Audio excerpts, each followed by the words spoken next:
Монголын үндэсний бүхий холбооны удирдах дээд байгууллага болох ИХИ энэ сард хуралдах тухай сураг саяхнаас дуулж эхэлсэн. Хэдийгээр өнөөдрийн байдлаар яг хаана хизээ хуралдах аль бие усны тав гараагүй байгаа ч хуралдуулах сонирхол бүгчүүд олон бүх сонирхчдын аль алинд байгаа нь Монголын үндэсний бүхий холбоо болон бүхийн талаар ярих бүрт анзаарагддаг асуудал юм а. Үүний хамгийн гол шалтгаан нь Монголын үндэсний бүхий холбоо өнгөрсөн хугацаанд дүрмийн дагуу ИХИ хуралдуулах эсэх цэцтийн зөвлөлийн хурлаа хийлгүй, хууль зөрчиж ИХИ хийсэн үү гэх асуудал одоо хүртэл шүүхээр нийгмөр шийдэгдээгүй байгаатай холбоотой. Энэ асуудлаас болоод өнөөдрийн Монголын үндэсний бүхий холбооны удирдлага, хууль ёсны эсэх бүх бүтэн 4 жилийн хугацаанд Баянзүрх дүүрэгтний хэмжил гаргасан бүгчүүдийн асуудал юунаас болж гацвгээ тодруулах асуудал олон байд юм байна. Ер нь Монголын үндэсний бүхий холбоо Монгол бүхийн байралдаан дүрм журам хүрээлж шинжилэлт хийх цаг боллоо. Монгол бүхий шинжилгээ гэсэн үзэл бодлоо илэрхийлэх бүгчүүд олон бий. Тэдний нэг болох Дархан аврах Сүхбаат энэ талаар дараах байр суурийг илэрхийлж байна. За миний одоо залуу бүх байхаас ахуулаад өнөөдөр хүртэл барилдсан барилдаан бол тэмцлийн дунд явж байна. Тэгэхдээ зарим нэг одоо хүмүүс бол үнэхээр юм Монгол бүх гэдэг нэрээр ловер хийж, хулгай хийж, хойволдож ингэж амьдарч байгааг одоо нэг өнөөдөр хэлэх өдөр болжээ тав хүнд. За бид бүхний тэмцээд идэг энэ Монгол бүхийг нэг шудраг ойлгомжтой болгочих гэсэн энэ тэмцэл өнөөдөр үргэлжилж байна. Бидний үр хөвгт бидний шавнаар ирээдүйн хооч үе маань шудраг дэвжэн дээр гараасаа л гэж бид бүхэн өнөөдөр ийм одоо үйл ажиллагаа явуулж байгаа. За ер нь дуурахгүй хэлэхгүй ингээд явах юм бол тэгээд Монгол үндэсний бүхий холбоо гэдэг нэрийг барьсан энэ одоо лөөвөрчд маань Монгол бүхий өргөөг өөрсдөө хувьцаа зогсохгүй Монгол бүх гэдэг өнөөдөр энэ сайхан соёлыг устгаж үгүй ихнэ гэсэн юм дүгнэлт төрөөд байгаа. Наадсахын жишээ гэх юм бол сумын заануудын барилдаан, нийтийн Монгол бүхий барилдаан энэ зохион байгуулсан юм байна л да. Тэгээд нэг 640 байхаа 576 залуу бүх барилдсан байна.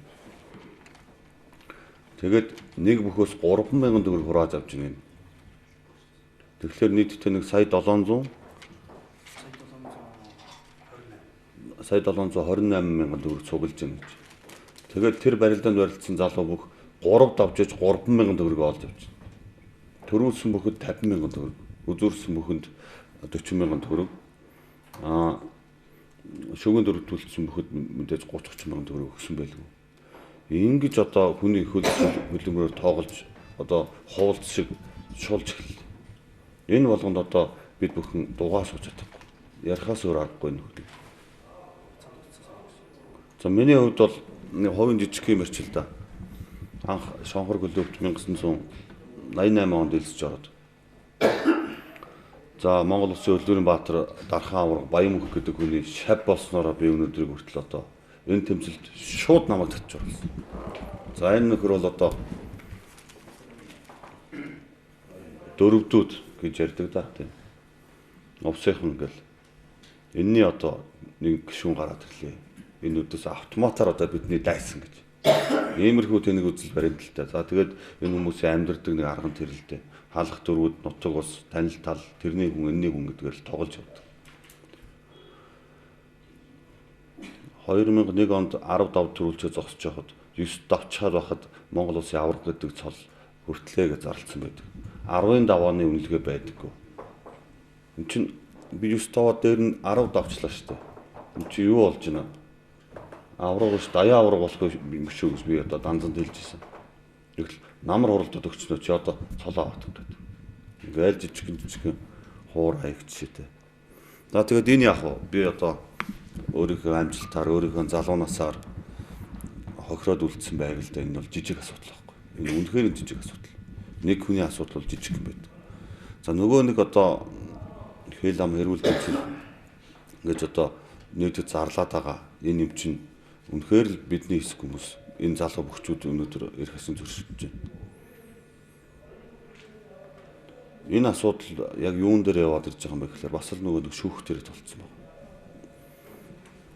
Шүүх яад юм гэхээр өдөөсөө нэмд орж гэдэг хүний шавнаар танил тал Бат Эрдэнэ авраг гэдэг хүний одоо нэр нөлөө. За тэр нийслэлийн тойргийн ерөнхий шүүгч байгаа тийм Баатар гэж хүн байгаа. Энэ нэмд орж юм нутаг усны хүн байдаг. Энэ хүмүүс л өрдөөсөө л энэ Монгол бүхөөр л тоглоод идэг. Одоо Баатар дээр ирсэн асуудал одоо өнөөдөр шүүгчээс татгалцсан гэсэн иймэрхүү хариутай шүүх хурал 4 удаа хойшлж байна. Гэх мэтчлэн иймэрхүү байдлаар Монгол бүхийг л одоо зогсоож энэ хөгжлийг. Энэ Монгол бүхийн өргөөний асуудал бол маш хурц байгаа. Энэ юу гэхээр 1996 онд Монгол Улсын ерөнхийлөгч элбэгд орж байгаа ерөнхий сайд багтаа Монгол бүхийн өргөөний бүтээн байгуулалтад 800 сая төгрөг шийдэж өгчөөд буусан юм байна. Гэтэл тухайн үед 96 онд Монгол Улсын амьдрал одоо жилийнхэн төсвийг батлахад ямар хүнд байсан бэлээ. Өстой нэг хойд хормоогоор 20-оноос 5 жил тэрийг шийдэж үзсэн Монгол бүхийнхөө төлөө. Гэтэл өнөөдөр энэ 800 сая төгрөгийн үр ашиг юу вэ? Одоо хувьцаат компани болсон юм байна уу? Төрөмж хувьцаат компани тийм баг. Энэ хүмүүс тийм одоо төмний ишиг төрийн ишгийг хүртчихэд өнөөдөр тайлангаа тавьж байгаа байдал. Одоо түрүү асуусан да манаас түлж. Өнөөдөр энэ асуудал юу болдг юм бэ? Тайлан дүн юу гэдэг юм бэ гэж. Тэр бол мэдэхгүй бид нар. Тэрийг өнөөдөр тавилаа гэхэд л нэг тэр жил нэг тавьсан байсан гэсэн. Жилийнх нь одоо тайлан тэнцсэн хасах 5 сая төгрөг мөнгөтэй. Энд ч одоо юу гэсэн үг вэ? Одоо бүхийн өргөөнд үйл ажиллагаа явуулж байгаа баяр наадам оон баяраа тэмдэглэж байгаа одоо албан байгууллага бүс компаниуд бол бүгчүүдийн шагналыг өөрсдөө хариуцдаг юм. Миний сонссноор бол Монгол бүхийн холбоо бол тэр доороо одоо хэвлэх үйлдвэртэй. Тэгэд билет ингэ зарч идэг. Тэр ах トゥ зарж идэг. Намдэрж байгаа бол 100 намрын цагт бол өдөр болгон бүхийн өргөөний доотууд бол нэг туслахаараа нэг тарууг шаруулж иддэг. Тэгэл ингээл нэг хууль үйлчлэлгүй юм л болчиход байна шүү дээ. Монгол Улсын их хурлын гишүүн Бат Эрдэнэ гэж хүн байна. Энэ хүн бол одоо энэ жилийн баяр наадмын тэр гол дуулаа нэг зохион байгуулсан. Би мэдчих. Тэрнээс өсөхөөр аварга Эренбэ мэддэг үнэх үл тийм биш ээ нөхдөө. Тэгэл 3-ын даваанд зүүнийхээ магнаг аваад гарах гэтэл өсөхөөр намайг тэгж зарлчлаа гэсэн. Тэгэл эргээл данзан гүйж ирэл хулгайчлаа өрчин дээрм чи юу гэж хараалаа. Иймэрхүү байдал үүсгдэг.